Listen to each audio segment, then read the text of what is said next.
Yesu nashimwe, ndabaramukije mwese mu izina rya Yesu Kristo umwana w'Imana. Ku bantu batanzi nitwa Pascasi, nkaba ndi umukozi wa Kristo, nkaba nkunda Kristo Yesu. Nkaba mfite ijambo ry'Imana, Imana yampaye ngo dusangire. Haleluya. Nkaba nshaka kwibutsa abantu bataragira subscribe, mu fyonde aho kantu gatukura, muce mufyonda naho gakengeri kugira ngo muze mubona ubutumwa. Bene data, ndabakunda kandi ndizera neza ko na Kristo abakunda. Erega Yesu ntabwo yazanywe no kugira iki? Yesu ntabwo yazanywe no gushaka bariya bamaze kumenya, ahubwo yazanywe no gushaka bariya bataramumenya. Mwene data utaramenya Kristo, karibu kwicuna yanjye kugira ngo wumve ibyo Kristo agushakaho. Nukuri nubwo uri mu byaha uriko uriyoza ibyo byaha byawe, uguma mbese widubika mu byaha byawe, umenya ko Yesu Kristo agukunda.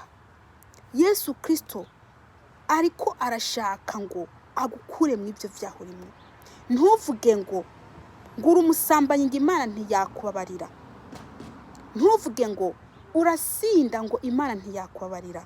Ntuvuge ngo urikinisha ngo Imana ntiyakubabarira. Yesu Kristo ariko aragushaka.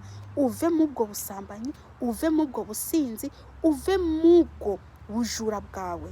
Yesu Kristo ariko araguhamagara kugira ngo akubere itunga, kugira ngo akubere izahabu. Haleluya. Yesu Kristo arabakunda. Bene data, ndafite ijambo ry'Imana riri muri Yeremiya 7 ku murongo w'9 kugeza kwa 11. Nkacangira n'ijambo ry'Imana riri muri Matayo 25, sorry mumbabarira aho ngaho, Matayo 25 ku murongo wa 41. Haleluya. Reka rero mbere yuko ndi buha ijambo ry'Imana reka maze senge. Data, mu izina rya Yesu ndagushima ko uyu mwanya umpaye. Ndakwinginze Kristo habwe cyubahiro. Nta yindi Imana ihatari wowe Data. Mwami, ndaboheshe Satani n'abadayimoni mu izina rya Yesu Kristo. Ndirukanye ikico cyose kitari cawe mu izina rya Yesu Kristo. Uwiteka Mana nyine ngabo, ndakwingiza unduyikira umwuka wawe wera kugira ngo anjemwo. Mwami, ntaba ari ngiye mvuga ahubwo nasame nawe avuge. Data, ndakweretse umuntu wari wese ari bwumve ino jambo muhezagire. Uwiteka Mana, kandi ndabasabiye ubahe gusobanukirwa n'amagambo yawe. Ni mu izina rya Yesu Kristo. Amen. Reka dusome ijambo ry'Imana. Ku murongo w'9, Yeremiya 7 kugeza kwa 11. Kantangire. Mbega birashoboka ko mwiba, mukica, mugasambana, mukarahira ibinyoma, mukonsereza bayari imibavu, mukagendanira izindi mana mutigeze kumenya, maze mukaza mugahagarara imbere yanjye muri iyi ngoro yitirirwa izina ryanjye, mukavuga muti turakijijwe. Mwaheza mugakora ibyo bizira byose. None iyi ngoro yitirirwa izina ryanjye mbega ihindutse nk'isenga ry'abambuzi mu maso yanyu. Erega jewe ni jewe ubwanjye nabyiboneye, ni jewe uhoraho mbivuze. Haleluya. Reka tujabuke Matayo 25 ku murongo wa 41.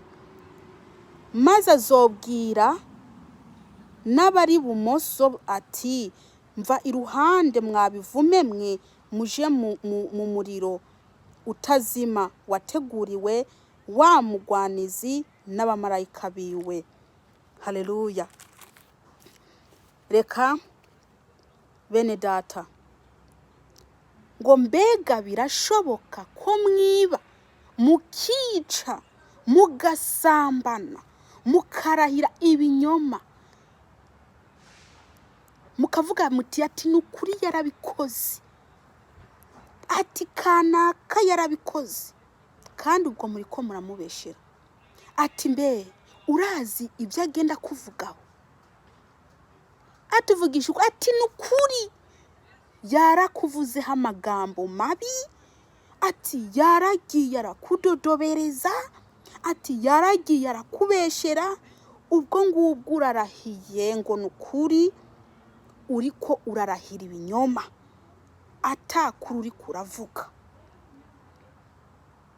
ngo mukarahira ibinyoma, mukagendanira izindi mana mutigeze kumenya, mukonsereza bayari imibavu, mukagendanira izindi mana, muva aho ngaho muvuga ko muri abakristo, mukagenda mu bapfumu, mugiye kwicisha umuntu mumuhora utwiwe, mukava aho ngaho mufite inzigo mu mutima, mukagenda mugatwara imyenda y'abantu mukayijana mu bapfumu, mukaja kuraguza, ngo mukagendanira izindi mana ngo mutigeze kumenya.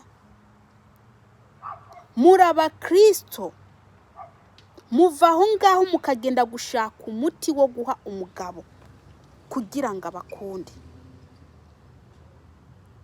Muri abakristo, mukagenda mu bapfumu kuja kuzana umuti ngo muhe abagore kugira ngo baze bakurikira. Mbese kugira ngo babakurikire mw'abagore mwe, muragenda kuraguza, mukaja kuzana imiti yo guha abagabo kugira ngo mubagire ibidebire, mbese mubategeke umuti wo gutegeka umugabo, umwake uburenganzira bwiwe bwo yahawe n'Imana bwo kwitwa umugabo. Ubu mwake kubera wabonye ko ari umutunzi, ubu mwake kubera wabonye ko mbese afite ibintu, ubu mwake umugire ikidebire gicira inkonda, umugire umuntu ategekwa nawe, ibyo uvuze ari byo akora, icyo ari cyo cyose umubwiye aba ari cyo akora. Mugendanira izindi mana mutigeze kumenya, maze mukaza mugahagarara imbere y'ingoro, mugahagarara imbere y'Imana, mukavuga muti ngo murakijijwe. Uvuga ngo urakijijwe, hariya umugabo wamuhaye imiti kugira ngo icyo cyose uzaza umubwira agikore. Uvuga ngo urakijijwe, umugabo wawe uri kuramukoresha nk'iki, nka remote, nk'TV, ufyonda remote kugira ngo uze uhinduranya, ariko ukavuga ngo urakijijwe, ngo urakunda Imana. Ngo mbega birashoboka ngo ko mwiba? Bene data, umuravuga ngo murakunda Imana, ariko wabona umuntu ataye amafaranga wanamwiboneye, ukagenda ukayahonyuraho, ukarindira akarengarenga, yamara kurenga ugaca wunama, ugaca uyatora, ngo ndagushima Mana ngo kuba umpaye amafaranga, ati n'ubundi sinari mfite ico ndya. Ariko ukagenda imbere y'Imana ukavuga ngo urakijijwe kandi uri umujura. Erega kuba umujura ntago ari ukugenda kubomora amazu yonyine. Ureba mwene wanyu ukuntu afite umugabo mwiza, mbese Imana yaramuhezagiye, aramutakira umugabo, amuha umugabo w'igihagararo, Imana imuha umugabo w'igihagararo, Imana imuha umugabo, mbese umubonye ugaca utangira kwiyumvira, atujya mugabo nzamwiba gute? Ugaca utangira kuva aho ngaho ukagenda mu barozi, ngo ndashaka ujya mugabo yankuriya nzeho, ngo ndashaka ujya mugabo yanga ujya akuzeho, ukamumwiba ukoresheje imiti. Ngo mbega birashoboka ko mwiba ariko mukaza mukavuga ngo muri abakristo. Watwaye umugabo wa mugenzi wawe waramuhaye imiti kugira ngo agukurikire, mugafata abagabo b'abandi mukagenda kubaragurira, mukagenda mukabaja, mugafata ibintu byabo mbese nk'imyenda cyangwa ibiki mukabijana mu bapfumu kugira ngo mubatware, mubakureho utwabo, abajura. Ariko mukazahagarara imbere y'urushengero mbese imbere y'Imana ngo turakijijwe, mugasanga muri ko muraririmba, mukonsereza bayari imibavu, murafata ibintu mukabijana mu bapfumu, ngo zana ngihene mukayijana mu bapfumu, ngo zana inkoko mukayijana mu bapfumu, mukonsereza bayari imibavu mutigeze kumenya. Imibavu mukayitwa kugira ngo mugire nabo muntu. Uri kurakora mu rugo rw'umuntu afite umugabo afite umugore, ugira ishari n'ishavu, ati se uyu muntu, ati sinakwemera ko twakorana, ati co nakora, ati kabisa, ati ni lazima nkora ikintu cyose ndamwibe umugore. Ugenda uzana imiti yo kumugira ikigugu, maze umushire mw'iyo miti ucuja kuryamana nawe, kugira ngo umusambuye urugo uje kuryamana nawe, bahati mbaye umutera inda. Ejo uzavuga ati inda ni yawe, kubera iki? Uzi ico wari wakoze. Umumama nawe byutse asange hari ibyahi, hari ibyabaye kubera wabikoze ushaka kwiba. Ariko ukazahagarara imbere y'Imana ngo urakijijwe, ukavuga uti urakijijwe, uri umukristo, ukavuga uti urakijijwe. Umujura muribisha amagambo, ukagenda ukabwira mugenzi wawe ati impiki niki, ati nzakiguhereza, ugaca ugenda, yakwishuza ugashaka kumwica, yakwishuza ugashaka kumugira nabi, ukamutuma k'abantu bamugira nabi, ukamutuma k'abantu bamwica, ariko arakubaza ibyiwe. Ariko ejo ukazaje imbere y'Imana ukavuga uti uri umukristo, ukaririmba. Bene data, nimuhinduke, Yesu Kristo araje. Ngo mbega birashoboka ko mwiba, mugasambana, mukarahira ibinyoma? Uri umukristo uri mu rushengero, ariko urabona umukobwa anyuzeho hariya akari mugatangira ukarabya. Ubonye umukobwa cyangwa umugore ugaca ureba amaguru yiwe nk'abagore bagenda bambaye amajipo yibereye ruguru, hejuru amataka agenda cyangwa mu ntege agenda haboneka, urebye amatako yiwe cyangwa intuzenye yiwe mu ntege hiwe, ugaca utangira ukarabya indimi, mugasambana. Ugusambana ntago ari ukuryamana n'umuntu gusa, nakujya uzaba ubyiyumviriye ukabyumvira ku muntu w'umuntu, ku muntu w'abandi, ku muntu atari uwawe, uzaba usambanye. Abakristo benshi bariko barasambanira mu mutwe, mu vyiyumviro, muriko muripfuza ibitari byanyu, muriko muripfuza mugasambana. Abakristo benshi bariko barara bikinisha ijoro ryose, bakarara barikinisha, ejo bakazahagara imbere y'Imana ariko baririmba ngo n'abakristo. Abakobwa barabarikinisha, ejo bakazasaba Imana umugabo, ngo Mana ndasaba nk'umugabo. Yaraye arikinishe, se wihanye? Ibyo byaha wabyihanye? Uko kwikinisha kwawe wakwihanye? Ese wakwihanye ukava mu byaha? Ko urupfu rwaza rukagutwara waje hehe? Ko mwamaze kuba abapagani bo mu rushengero, ko muri abapagani bo mu rushengero, muri ko murababaza Imana. Ukuntu muvuga ko mukunda Imana muyikundisha akarimi gusa, mu mutima bitarimo. Imana irababara. Iyo iriko irareba ukuntu muri ko murayihimbaza mu rushengero, ikabona ku mutima bitarimo, ariko ku karimi gusa, Imana irababara. Wa mugabo uri kuranyumviriza, ni wihane ko ubwami bwo mu ijuru bwegereje.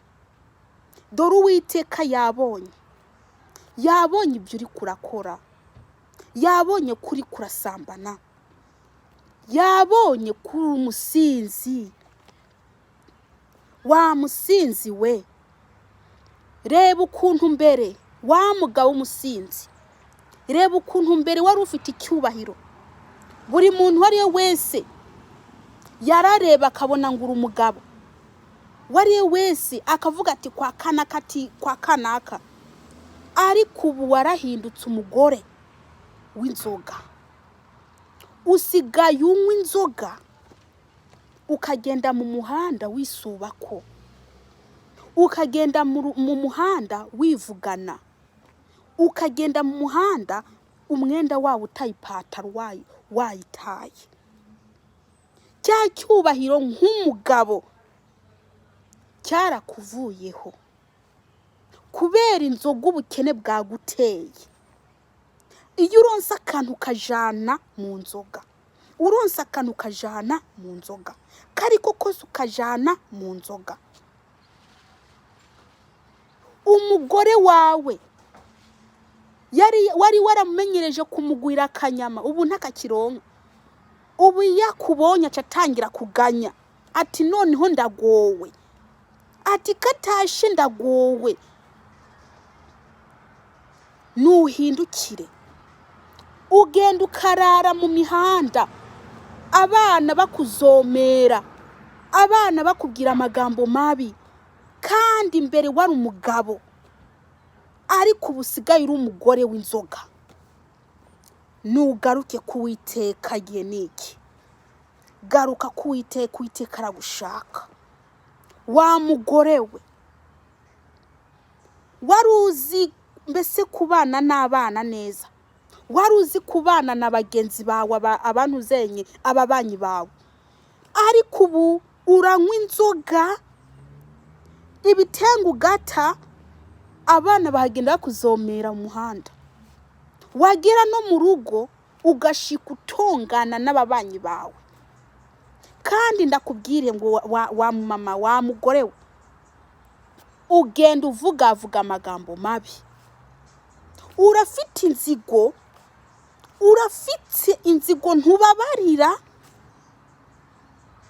ntubabarira. Iyo umuntu akugiriye nabi uguma ukabitse, ntushaka kugira iki, kubabarira mugenzi wawe. Bene data ni mwihane, ntago mubabarira bagenzi banyu, ariko mwebwe muguma mupfuka mubwira Yesu ati Mana mbabarira, Mana mbabarira. Ijambo ry'Imana rimbwira riti ngo nimubabariranire, ngo niho na so mu ijuru azababarira. Kandi utababariye mugenzi wawe nawe ntushobora kubabarirwa. Babarira mugenzi wawe. Namba mugenzi wawe agukoreye ikosa, numubabarire nubwo atagusaba imbabazi, numubabarire kugira ngo we wigire amahoro. Naho ubundi uzasanga uri kurarimbira ubusa, uri kurubaka urushingo rw'Uwiteka, uri kuragubakira ubusa, kuko urafite umuntu hariya utababariye, kandi nawe uri kwashaka imbabazi. Bene data bakunzi, rino jambo ryo muri Matayo 25 ku murongo wa 41 havuga ngo, maze zobwira n'abari bumoso ati mva iruhande mwabivume mwe, muje mu muriro utazima wateguriwe wa mugwanizi n'abamarayika biwe. Kuri wa munsi muzavuga ati Yesu twarakuririmbira, muzavuga ati Yesu twarakora ibitangaza mu izina ryawe bigakoreka. Ariko azababwira ati ngo nimuje mu muriro kuko atabazi. Ati Yesu twaravuga ubutumwa abantu bagafashwa. Yesu twararirimba twarakuririmbira abantu bagakizwa. Ariko mwene data, Yesu azakubwira ati mviraho wakivumewe. Ati mviraho wakivumewe uje mu muriro. Nimuhinduke dore isi irarangiye. Dore Yesu araje. Yesu ashaka ko muhindukira mukava mu byaha. Yesu ntagashaka ko muja mu muriro.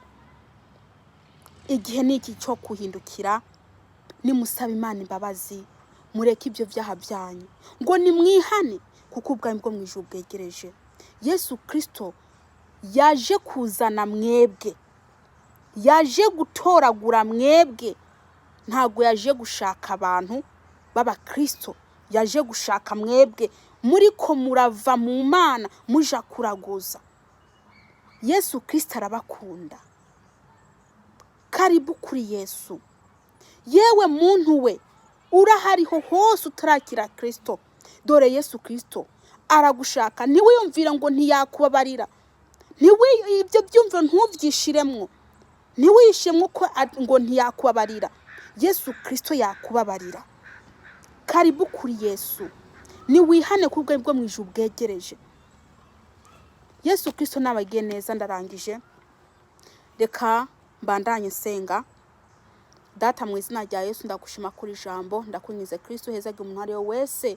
Data ndakwingize Uwiteka umwuka wera mbese ahezagire kandi akuri kino jambo, ni mu izina rya Yesu Kristo, amena. Yesu abagiye neza kandi abahezagire. Ndabakunda.